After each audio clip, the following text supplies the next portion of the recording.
Benvinguts al programa 39 de Picó TV. Ens hem desplaçat avui a Maçanet de la Selva per veure, entre altres coses, el creixement de potents cúmuls. De fet, estem veient ja alguna encloseta i són 3:15 del migdia.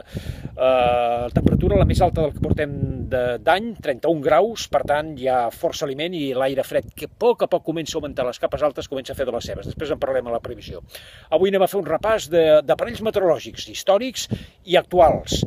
Així els coneixerem una miqueta més bé. Però abans anem a enfocar cap als cúmuls i fins i tot cumulonimbus, a veure com queda. Vinga, anem girant la càmera, no sé si la taparem amb la mà, i ara enfoquem, doncs, el que és cap al Montseny i cap a les Guilleries.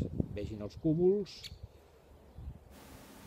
I comencem amb dos tipus de baròmetres. Aquest, molt estès antigament, és el baròmetre de mercuri, aquest que veiem, per cert, és una peça històrica de mitjans del segle XIX, i un de molt més estès, és el baròmetre aneroide, amb les seves càpsules de vidí a l'interior, una mena de sàndwich on hi ha el buit absolut i la pressió atmosfèrica fa de les seves.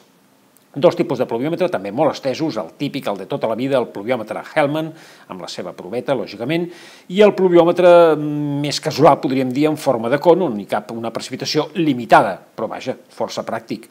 Ens anem a veure un cicròmetre. És un aparell per saber la humitat, termòmetre sec a l'esquerra, termòmetre humit a la dreta, en contacte amb aigua, amb una metxa, i la diferència de temperatures amb la taula del fons ens dona la humitat. Termòmetres del subsol a diverses profunditats per saber, doncs, això, la temperatura a l'interior de la Terra, a 20, 50 centímetres, 1 metre. A l'esquerra aquí tenim el panell per saber la direcció del vent i a la dreta l'anemòmetre. I ens anem a veure un aparell que li tenim molta estima, l'hem fet servir molts anys. És l'evaporímetre de Pichet. És com una mena de cilindre estretet on s'hi posa aigua i un paper secant a la seva part inferior. Cada dia doncs, miraves l'aigua evaporada. Aquesta és la típica caseta, la gàbia meteorològica, la garita meteorològica en castellà, ara ja molt menys freqüent de veure, ja tenim observatoris automàtics. L'heliògraf, aquesta mena de lupa gegant que cremava un paper que cada dia es posava graduat en hores i minuts i així es veies la insolació diària. Aquest aparell sí que és històric, aquest és un nefoscopi per saber la direcció i l'alçada dels núvols, realment, com dèiem, una peça de museu. I aquest seria l'observatori més estès actualment, en l'actualitat molt fiables, l'observatori automàtic, pluviòmetre, anemòmetre, en fi, tots els aparells que ha de tenir un observatori. Ens anem a fer un radiosondeig o un globusondeig. Aquest seria un globusonda per saber les temperatures, humitats, pressions, direcció del vent, etc., a capes superiors a les nostres. Ara fa 120 anys que es va inventar aquest aparell. De fet, és un higròmetre de cabell. És la típica previsió del frare. I ens anem a veure algunes fotografies històriques, com aquesta del segle XIX. Veiem un observatori aquí força important. I aquí un altre, aquí hi ha una barreja d'aparells, realment el qui portava aquest observatori era un boig de la meteorologia. Totes aquestes dades perquè serveixen per poder-les donar després, per exemple, per informatius diaris a través de televisió, com veiem en aquestes imatges.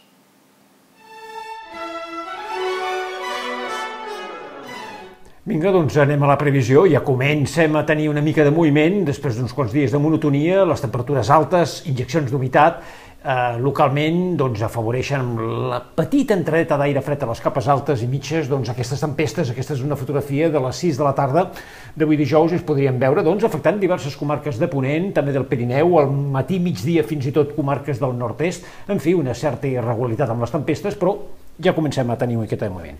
Anem a veure què és el que passarà. Avui anirem rapidets perquè tenim força mapes, almenys es complica una mica el temps. Aquesta és la situació prevista per demà divendres, dia 13 de juny, en el que veiem la retirada de la massa d'aire càlida i estable que ens ha afectat els darrers dies, amb temperatures notablement elevades, en conjunts superiors als habituals per aquestes dates, cosa que no és res excepcional, que vagin fent altibaixos, i l'anticicló que té tendència a orientar-se de nord a sud, afavorint l'entrada de masses d'aire més fresques del nord d'Europa cap a nosaltres. Demà anirà augmentant lentament la inestabilitat, tot i que possiblement demà el nombre de tempestes i extensió serà menor que les d'avui. res que hem tingut avui, però serà una cosa de poques hores. Anem a veure ja el mapa previst per dissabte. Aquí el temps comença a ser més emocionant, en el sentit que veiem la retirada d'aquest anticicló orientant-se de nord a sud i l'entrada d'una massa d'aire força freda d'origen àrtic cap a l'Europa nord-occidental, però una llengua d'aire fred amb temperatures de 20 sota zero arribaria a Alemanya a 5.500 metres d'alçada i les de 15 sota zero a les portes de Catalunya. Vegin com els vents a les capes altes tenen tendència ja a bufar del nord-oest i ens en superfície comença a entrar tramuntana. Això dissabte anem a veure doncs, les precipitacions que ja al matí podrien caure algun ruixat a punts de la costa central, poca cosa creiem, seria a partir de migdia, mitja tarda, quan s'animarien els ruixats i les tempestes a les comarques del nord-est. Entrada al vespre o ja de cara a la nit, aquestes precipitacions, com acostuma a passar en aquestes situacions, tindran tendència a afectar diverses zones de la costa, des del Baix Empordà o Selva fins a la Costa Daurada, fins i tot gairebé el Delta de l'Ebre, reactivant-se a entrada a la nit a punts de la línia de la costa i prelitoral. Les temperatures ja clarament cap a baix, respecte a les que tenim, lògicament. Diumenge, doncs aquí tenim l'anticicló orientat de nord a sud cap a la Irlanda, la massa d'aire més fresca enviant una bosseta d'aire fred que es formarà cap al Golf de Lió, entre el Golf de Lió i el Golf de Gènova, inestabilitzant l'atmosfera a tota aquesta zona. La tramuntana no serà prou forta ni el mestral perquè eixuguin l'ambient a totes les zones on acostuma a bufar. Per tant, som una mica optimistes en aquest sentit, però això és difícil esbrinar-ho fins ben bé 24 hores abans. Bosseta d'aire fred en alçada, amb temperatures de 15 a 17, 18 graus sota zero, i allà on hi hagi humitat, doncs aportacions d'humitat, lògicament les tempestes seran notícia, ara en parlarem. Aquestes serien les temperatures, per fi baixaran, no es tracta d'una gran baixada, però com que vindrem de força amunt, ho notarem. Això sí, si fa sol i allà on pugui bufar dissabte, diumenge serà difícil, dissabte una mica de vent terrer, la temperatura a la costa podria pujar bastant, força, sobretot a la costa sud, Costa Daurada, i amb humitats baixes. Però serien coses puntuals, perquè la tarda vespre s'animaria pel que fa a precipitacions. Anem a veure-les precisament. Aquesta seria el mapa de diumenge a la tarda, amb precipitacions de tipus tempestuós a les comarques de Barcelona, de Girona, punts del Pirineu, i entrada al vespre nit, altre cop, com va passar, com possiblement passi dissabte, també afectarien punts de la Costa Daurada i viatjant cap al sud i comarques de Ponent. Comarques de Ponent ja veurem, s'hauran d'anar seguint. Però vaja, estarem atents a aquests possibles ruixats o tempestes que puntualment podran ser forts. Ens anem a dilluns, es mantindríem la posició ferma de l'anticicló cap a Irlanda, aquesta mena d'embussament d'aire fred en temperatures de 15, 16, com a molt 17 graus sota zero, que mantindrien l'atmosfera inestable, insegura, poc gradient, això és bo, perquè la tramuntana i el mestral no facin l'efecte secant. Ja veurem, per això, tot això és per dilluns. I vegin doncs la situació per dimecres, en el que es mantindria una certa inestabilitat a prop nostre en formació d'una baixa a Portugal. Ja veurem què és el que passarà, però almenys entretinguts estarem en algunes comarques, sobretot dissabte, diumenge, dilluns, i ja veurem si dimarts. I el més important per molts, les temperatures tindran tendència a normalitzar-se o fins i tot a situar-se diumenge i dilluns per sota dels valors habituals per a aquestes dates. Ja ho anirem veient. Acabem amb un dels cúmuls que hem pogut captar avui des de Maçanet de la Selva, cúmulus congestos que posteriorment aquest mateix s'ha convertit en cumulonimbus i s'ha sentit fins i tot alguns trons. Sembla que això es podran escoltar més trons els propers dies i a força indrets. Fins ara.